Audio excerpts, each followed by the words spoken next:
Elə Bayılda sürüşmə zonasında yaşayanlar da təhlükəsizliklərinə, stabilləşdirmə və ərazinin dayanıqlıq probleminin həllini tapması üçün hansı addımlar atıldığını sıradakı süjetdən bilin.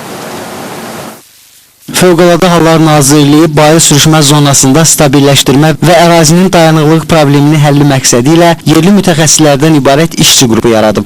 Bu işlərə əlavə olaraq Yaponiya və Hollandiya şirkətlərinin ekspertləri də cəlb olunub. Yerli mütəxəssislər və xarici ekspertlər 800 hektar ərazidə topogeodeziya işləri aparmaq məqsədi ilə 101 geoloji və hidroloji quyu qazılıb. Bundan əlavə monitorinq şəbəkəsi yaradılıb. Habelə 3 mərhələdən ibarət ardıcıl tədbirlər həyata keçirilməyə başlanılıb.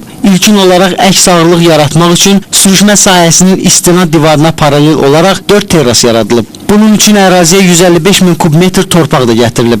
Növbəti mərhələ kimi yeraltı sularının səviyyəsinin 3 metrədək aşağı salınması üçün sürüşmə sahəsində drenaj quyuları qazılıb. Bunun nəticəsi olaraq son 8 ayda yeraltı suların səviyyəsi 95 cm inib.